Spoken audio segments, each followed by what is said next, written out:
నగర పట్టణ ప్రాంతాల్లోని చెరువుల అభివృద్ధి పరిరక్షణపై పురపాలక శాఖ మంత్రి కేటీఆర్, సాగునీటి శాఖ మంత్రి హరీష్ రావులు హైదరాబాద్లోని జలసౌధలో అత్యున్నత స్థాయి సమీక్ష నిర్వహించారు.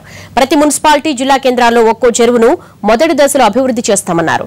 నగర ప్రాంతాల్లోని చెరువులను కబ్జాలకు గురికాకుండా కాపాడేందుకు, వాటిని సుందరీకరించేందుకు సమగ్రమైన ప్రణాళికతో ముందుకు రావాలని సాగునీటి, పురపాలక శాఖల విభాగాల అధిపతులకు ఆదేశాలు జారీ చేశారు మంత్రులు.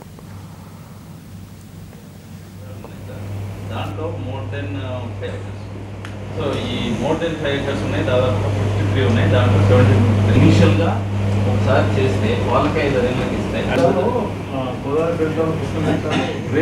డైవర్షన్ చేసుకొని చేస్తే అన్నీ చేశారు. డెమోక్రాటిక్ ఎలక్టెడ్ గవర్నమెంట్ నువ్వు నీ పార్టీకి నేను బ్యూటిఫికేషన్ మిగతా చేసుకుంటా అంటే డబ్బైనా సరే